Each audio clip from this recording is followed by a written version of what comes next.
मन अगर हमारा थक गया, हार गया, तो हम तो जैसे किसी सांप के सामने चूहा एकदम निष्क्रिय होकर कुछ भी न करते हुए लूला होकर बैठ जाता है, कुछ करता ही नहीं अपने बचाव के लिए।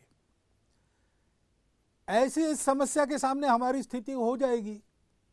ऐसी हमको होनी नहीं देनी है और ऐसी हमारी स्थिति नहीं है। हम कर रहे हैं, सारे चित्र को देखते हैं तो जितना दुख है उतनी ही आशा है। ऐसे परिस्थिति में समाज की कुछ विकृतियां बाहर आती है, बात सही है, लेकिन जितनी विकृति बाहर आ रही उससे अधिक सत्कृति बाहर आ रही। बहुत से लोग सब प्रकार के, सब आर्थिक स्तरों से, समाज पर यह संकट है, सब पर संकट है, इसका भान रखकर स्वयं की भी चिंता कर रहे हैं और उनसे जितनी बनती है उतनी समाज की भी चिंता करती है। ऐसे उदाहरण बहुत हो रहे हैं कि अपनी चिंता किए बिना दूसरों की चिंता, दाई नीड इज ग्रेटर, इस प्रकार की वृत्ति का दर्शन समाज कर रहा है। इसको हमने ध्यान में रखना चाहिए। निराशा की परिस्थिति नहीं है, लड़ने की परिस्थिति है, कठिन परिस्थिति है, लेकिन परिस्थिति तो अपने मन के प्रतिभाव पर निर्भर करती है। क्या ये निराशा, ये रोज 10-5 लोगों के, अपरिचित लोगों के जाने के समाचार का सुनना, मीडिया के माध्यम से परिस्थिति बड़ी विकराल है उसका घोष निरंतर सुनना, ये हमारे मन को उदास बनाएगा, कटु बनाएगा? ऐसा नहीं होता। ऐसा होने से विनाश ही होता है। ऐसा अभी तक हुआ नहीं है मानवता के इतिहास में, इसलिए ऐसी सब प्रकार की बाधाओं को लांघकर मानवता आगे बढ़ी है, अब भी बढ़ेगी। संघ के संस्थापक डॉक्टर हेडगेवार, उनकी किशोरावस्था में उनके माता पिता दोनों, ऐसी ही महामारी चल रही थी नागपुर में प्लेग की, उसमें स्वयं की चिंता किए बिना समाज के लिए काम करते थे। उस समय तो दवाइयां भी नहीं थी। अगर समाज की चिंता करेंगे तो निश्चित रूप से हम पर भी गाज गिरेगी, ये मानकर चलना पड़ता था। ऐसे समय में प्लेग के रोगियों की सेवा करते करते एक ही दिन में दोनों चले गए। डॉक्टर हेडगेवार किशोर आयु के थे, उस समय डॉक्टर नहीं बने थे, केशव कहे जाते थे। उस संवेदनक्षम आयु में उनके मन पर परिणाम क्या हुआ? क्या उनका जीवन आगे कटुता से भर गया, क्रोध से भर गया, निराश हो गए? ऐसा नहीं हुआ। इस वियोग के, दुख के विष को पचाकर उन्होंने उसमें से संपूर्ण समाज के प्रति निरपेक्ष आत्मीयता का स्वभाव बनाया। जिनका जिनका उनके साथ संबंध आया है, विचारधारा से उनके हो न हो, लेकिन वो एक बात बता कहते हैं कि डॉक्टर हेडगेवार यानी स्नेह प्रेम, ऐसा उनका स्वभाव बना। जब विपत्ति आती है तो हमारी प्रवृत्ति क्या होती है? हम जानते हैं, हम भारत के लोग हैं, हम जानते हैं कि ये जीवन जरा मरण का चक्र चलते रहता है। मनुष्य एक न एक दिन जैसे पुराने कपड़े, मैले कपड़े छोड़कर नए कपड़े बदलता है, वैसे पुराना शरीर निरुपयोगी हो गया, उसको छोड़ देता है, दूसरे जन्म में आगे बढ़ने के लिए नया शरीर धारण करके आता है। ये जानने वाले हम लोग हैं। हमको ये बातें डरा नहीं सकती, निष्क्रिय निराश नहीं बना सकती। ब्रिटेन के पंतप्रधान बने चर्चिल, उसके बाद उनके कार्यालय में, उनके टेबल पर एक वाक्य लिखा रहता था। वो वाक्य क्या था? Please understand that there is no pessimism in this office. We are not interested in the possibilities of defeat. They do not exist. हम हार की चर्चा में बिल्कुल रस नहीं रखते, क्योंकि हमारी हार नहीं होने वाली है। हमको जीतना है। संपूर्ण राष्ट्र को अपने उत्साह से, अपने वक्तृत्व से, अपने करने से चर्चिल ने इस मनस्थिति पर खड़ा किया कि चाहे जो हो, हम हारेंगे नहीं, हम शरण नहीं जाएंगे, हम जीतेंगे। और वो जीते, विपरीत परिस्थिति में जीते। उस समय का डाटा अगर फीड करते कंप्यूटर में तो कंप्यूटर कहता कि इंग्लैंड बेचिराग हो जाएगा। लेकिन लगातार महीना भर दिन रात बम के रेड़ों को झेलकर ब्रिटेन की जनता ने अपने देश को केवल टिकाया नहीं तो उस शत्रु को पूर्ण परास्त किया। ये क्यों हुआ?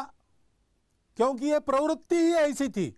सामने जो संकट है, जो दुख है, जो अंधकार है, उसको देखकर वो निराश नहीं हुए, उन्होंने उसको एक चुनौती मान लिया।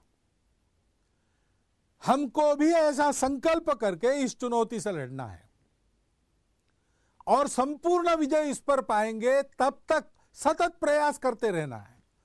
संकल्प की दृढ़ता का जैसे महत्व है, वैसे प्रयास के सातत्य का महत्व है। पहली लहर आने के बाद हम सब लोग जरा गफलत में आ गए। क्या जनता, क्या शासन, क्या प्रशासन मालूम था? डॉक्टर लोग इशारा दे रहे थे, फिर भी थोड़े गफलत में आ गए, इसलिए यह संकट खड़ा हुआ।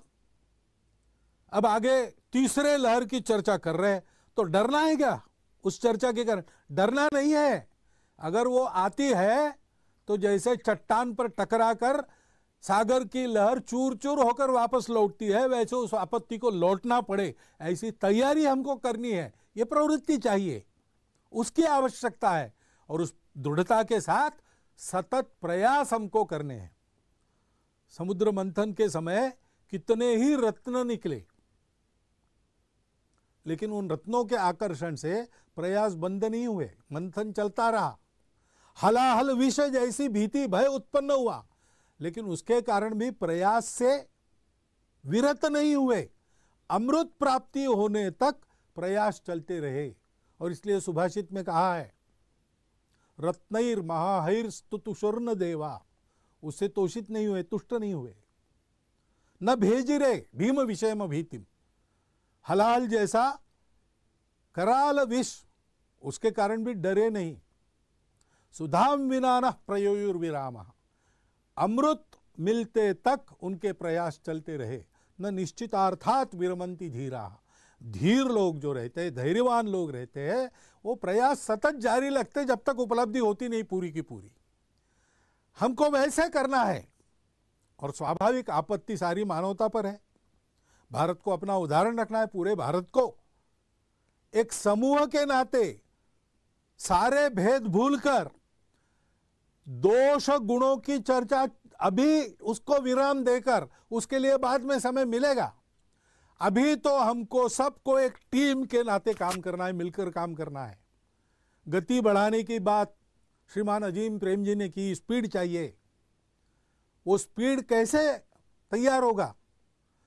सब लोग परस्पर एक टीम बनकर काम करेंगे। अभी पिछले बार पूना शहर में और इस बार भी उस शहर के उद्योजक, बड़े व्यापारी, प्रशासन के लोग, डॉक्टर लोग, अस्पतालों के कर्मचारी, जनता के संगठनों के प्रतिनिधि, सब ने मिलकर एक समूह बनाया पीपीसीआर नाम का, और बहुत अच्छी तरह से अत्यंत कठिन परिस्थिति का सामना करके उसमें से वो निकल आए। सर्वदूर ऐसा सामूहिक प्रयास चलना चाहिए। देर से जागे तो कोई बात नहीं, सामूहिकता के बल पर अपनी गति बढ़ाकर हम ये जो सारा अंतर पड़ा है, बैकलॉग है, उसको भर के आगे निकल सकते हैं। निकलना चाहिए। कैसे करना? पहले तो अपने आप को ठीक रखना, और ठीक रखने के लिए पहली बात है संकल्प की दृढ़ता, प्रयास का सातत्य, धैर्य। प्रयत्न करने से एकदम परिणाम नहीं होता, थोड़ा देर लगता है परिणाम आने को, तब तक धैर्य रखना पड़ता है, लगे रहना पड़ता है। दूसरी बात है सजगता। हम सजग रहे तो बहुत अच्छा बचाव सजगता के कारण ही हो सकता है। और सक्रियता, सजगता के पहलू है स्वयं सजग रहना, क्या व्यायाम करना, उसके बारे में बताया है। प्राणायाम का उल्लेख हुआ है, ओंकार का उल्लेख हुआ है, दीर्घ श्वसन का उल्लेख हुआ है। अन्य भी जो व्यायाम अपने शरीर की प्रतिकार शक्ति, श्वसन की क्षमता, प्राणों की तेजस्विता बढ़ाने वाले, वो मन को भी बनाते हैं। ऐसे व्यायाम है सूर्य नमस्कार जैसे, हम कर सकते हैं, हमको करना चाहिए। सीखने को तो आजकल मिलता है, प्रत्यक्ष कहीं जाकर सीखने की आवश्यकता नहीं, ऑनलाइन सीखने की भी आजकल व्यवस्था हो गई है। और इन बातों को समझने वाले, सिखाने वाले तो आजकल अभ्यास के कारण आसपास भी मिलते हैं। बहुत कठिन क्रियाएं नहीं है उसको करना। आहार ठीक रखना, शुद्ध स्वच्छ सात्विक आहार करना, शरीर की ताकत को बढ़ाने वाला आहार करना, उसके बारे में भी बहुत सारी जानकारी इंटरनेट पर आपको मिलती है। लेकिन जानकारी के बारे में ध्यान रखना। जो कहा गया कि वैज्ञानिकता का आधार लेना चाहिए, वैज्ञानिकता क्या है? परीक्षा करके लेना। कोई कहता है इसलिए वो ठीक है, ऐसा नहीं है। टेक्स्ट बुक में लिखा है इसलिए सबको लागू होगा, ऐसा भी नहीं है। नया है इसलिए ठीक है, पुराना है दकियानुसी है, ऐसा भी नहीं है।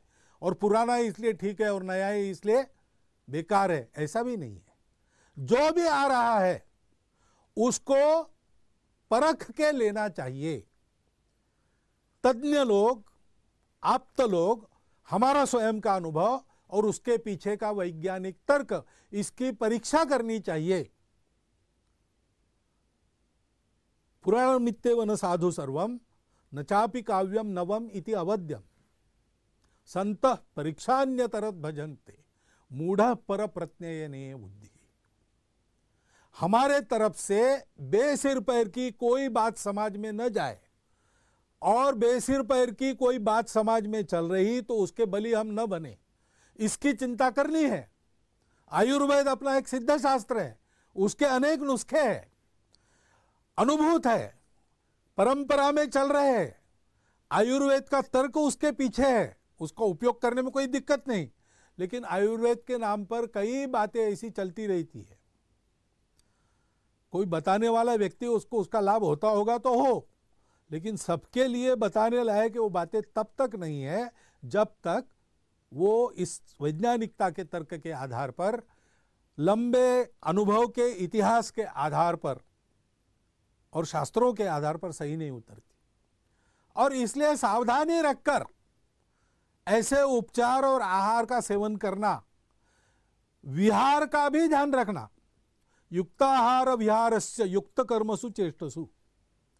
शरीर को, मन को अशक्त बनाने वाले कर्मों को छोड़ दीजिए। खाली रहना बंद कीजिए, खाली मत रहिए, कुछ ना कुछ नया सीखिए। अपने परिवार के साथ गपशप कीजिए, अपने बच्चों को अधिक अच्छा समझिए, अपने बच्चे हमको अधिक अच्छा समझे, ऐसा संवाद कायम करें। कई बातें हैं, कुटुंब को भी प्रशिक्षित किया जा सकता है, ऐसा समय हमारे पास मिला है, उसका उपयोग कीजिए, खाली नहीं रहना। और युक्त आहार विहार में मुखाच्छादन पहनना, मास्क का उपयोग करना, इसकी दक्षता ये अनिवार्य है। पर्याप्त अंतर पर रहकर एक दूसरे से संबंध रखना आवश्यक है, अनिवार्य है। वैसे ही स्वच्छता का पालन करना, सैनिटाइजेशन करते रहना, सारी बातें मालूम है हमको। अनदेखी होती है, असावधानी होती है, और जब सावधानी हटती है तब दुर्घटना घटती है। इसलिए सजगता रखना। थोड़ी सी आशंका हो गई कि कुछ गड़बड़ है तो उपचार के लिए संकोच मत करना। कुछ लोग कोरोना का पॉजिटिव होना बड़ी बदनामी मानकर छुपा के रखते हैं, जल्दी उपचार नहीं लेते। अस्पताल में जो वातावरण रहता है उसके डर के मारे एडमिट होने में आनाकानी भी करते हैं।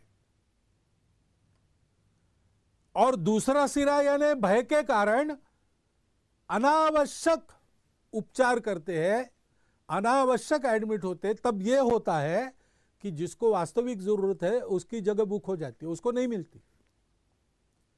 और इसलिए तुरंत वैद्यकीय सलाह लेकर वो जैसा कहते वैसा करना, निसंकोच करना। समय पर इसके उपचार होते हैं तो बहुत कम उपचारों में, बहुत कम दवाइयों में प्राथमिक सावधानियां बरतने से भी इस बीमारी से आदमी बाहर आ सकता है। इसलिए उसकी चिंता करनी चाहिए। और ये हम कर रहे हैं, जो जो हमारे संपर्क में आते हैं उन सबको बताना चाहिए, उनसे करवा लेना चाहिए।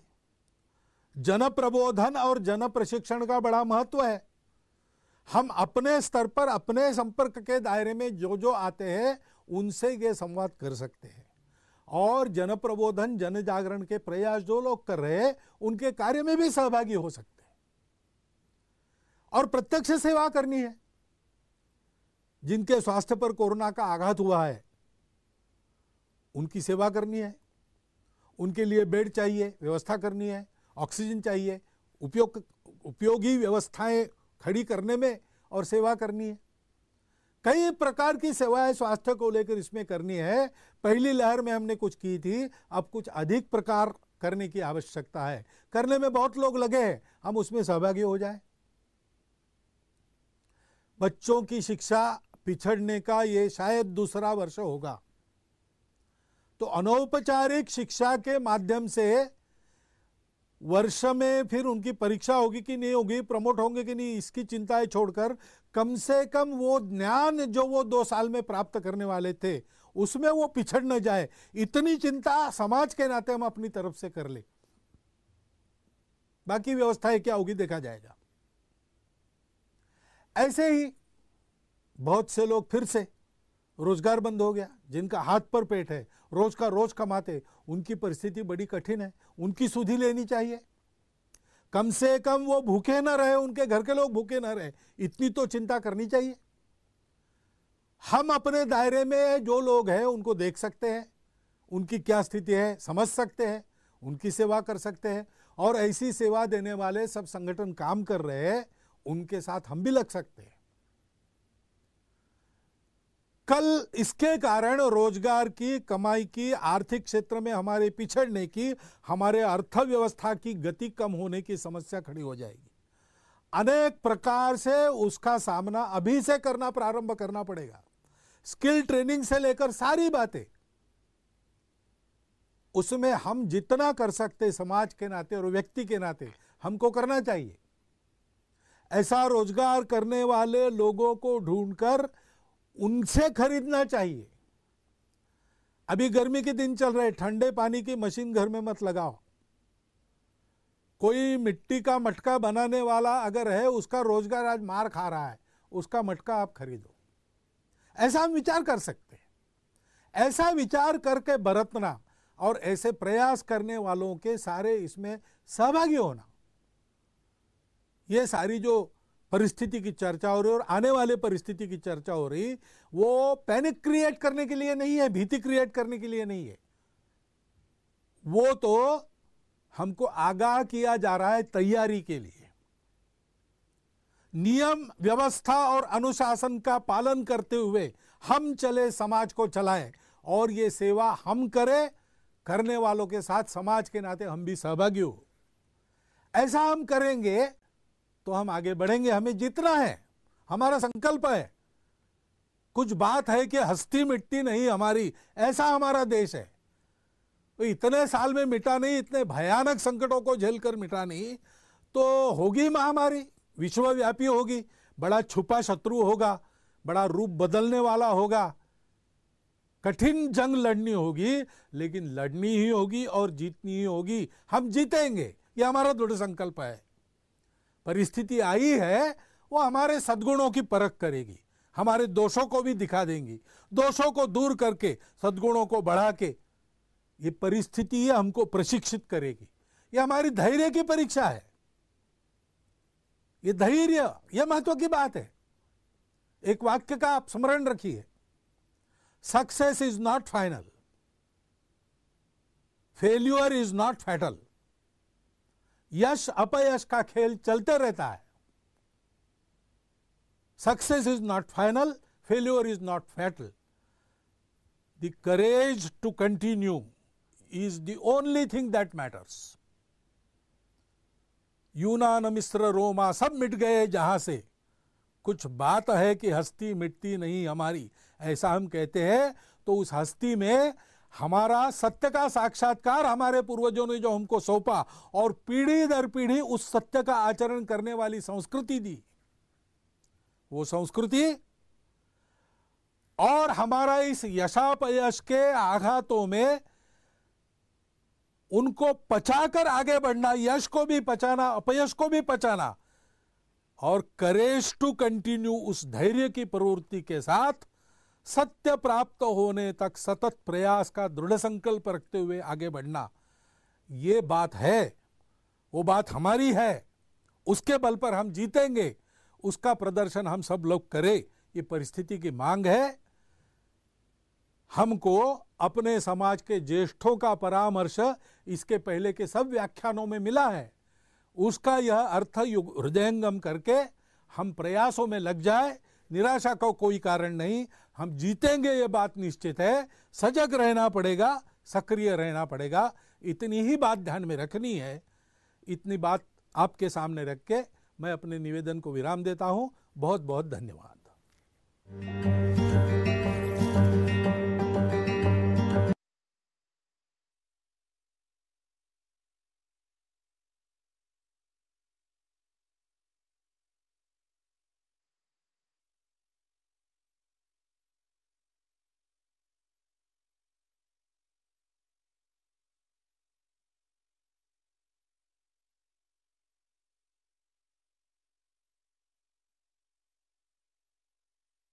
हम अपने दायरे में जो लोग हैं उनको देख सकते हैं, उनकी क्या स्थिति है समझ सकते हैं, उनकी सेवा कर सकते हैं, और ऐसी सेवा देने वाले सब संगठन काम कर रहे हैं, उनके साथ हम भी लग सकते हैं।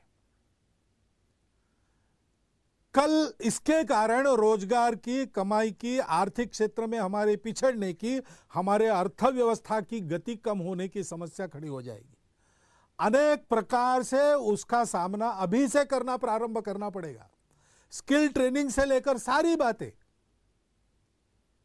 उसमें हम जितना कर सकते समाज के नाते और व्यक्ति के नाते हमको करना चाहिए। ऐसा रोजगार करने वाले लोगों को ढूंढकर उनसे खरीदना चाहिए। अभी गर्मी के दिन चल रहे, ठंडे पानी की मशीन घर में मत लगाओ। कोई मिट्टी का मटका बनाने वाला अगर है, उसका रोजगार आज मार खा रहा है, उसका मटका आप खरीदो। ऐसा हम विचार कर सकते हैं। ऐसा विचार करके बरतना और ऐसे प्रयास करने वालों के सारे इसमें सहभागी होना, ये सारी जो परिस्थिति की चर्चा हो रही और आने वाले परिस्थिति की चर्चा हो रही, वो पैनिक क्रिएट करने के लिए नहीं है, भीति क्रिएट करने के लिए नहीं है। वो तो हमको आगाह किया जा रहा है तैयारी के लिए। नियम, व्यवस्था और अनुशासन का पालन करते हुए हम चले, समाज को चलाएं, और ये सेवा हम करें, करने वालों के साथ समाज के नाते हम भी सहभागी हो। ऐसा हम करेंगे तो हम आगे बढ़ेंगे। हमें जितना है, हमारा संकल्प है। कुछ बात है कि हस्ती मिटती नहीं हमारी, ऐसा हमारा देश है। तो इतने साल में मिटा नहीं, इतने भयानक संकटों को झेलकर मिटा नहीं, तो होगी महामारी, विश्वव्यापी होगी, बड़ा छुपा शत्रु होगा, बड़ा रूप बदलने वाला होगा, कठिन जंग लड़नी होगी, लेकिन लड़नी ही होगी और जीतनी ही होगी। हम जीतेंगे, ये हमारा दृढ़ संकल्प है। परिस्थिति आई है, वो हमारे सद्गुणों की परख करेगी, हमारे दोषों को भी दिखा देंगी, दोषों को दूर करके सद्गुणों को बढ़ा के ये परिस्थिति हमको प्रशिक्षित करेगी। ये हमारी धैर्य की परीक्षा है। ये धैर्य, यह महत्व की बात है। एक वाक्य का आप स्मरण रखिए, success is not final, failure is not fatal. यश अपयश का खेल चलते रहता है। Success is not final, failure is not fatal. The courage to continue is the only thing that matters. यूनान, मिस्र, रोमा सब मिट गए जहां से, कुछ बात है कि हस्ती मिटती नहीं हमारी, ऐसा हम कहते हैं। तो उस हस्ती में हमारा सत्य का साक्षात्कार हमारे पूर्वजों ने जो हमको सौंपा और पीढ़ी दर पीढ़ी उस सत्य का आचरण करने वाली संस्कृति दी, वो संस्कृति और हमारा इस यशापयश के आघातों में उनको पचाकर आगे बढ़ना, यश को भी पचाना, अपयश को भी पचाना, और करेज टू कंटिन्यू, उस धैर्य की प्रवृत्ति के साथ सत्य प्राप्त होने तक सतत प्रयास का दृढ़ संकल्प रखते हुए आगे बढ़ना, ये बात है, वो बात हमारी है, उसके बल पर हम जीतेंगे, उसका प्रदर्शन हम सब लोग करें, ये परिस्थिति की मांग है। हमको अपने समाज के ज्येष्ठों का परामर्श इसके पहले के सब व्याख्यानों में मिला है, उसका यह अर्थ हृदयंगम करके हम प्रयासों में लग जाए, निराशा का कोई कारण नहीं, हम जीतेंगे, ये बात निश्चित है। सजग रहना पड़ेगा, सक्रिय रहना पड़ेगा, इतनी ही बात ध्यान में रखनी है। इतनी बात आपके सामने रख के मैं अपने निवेदन को विराम देता हूं। बहुत बहुत धन्यवाद। बहिणाबाईंची जात्यावरची ओवी म्हणजे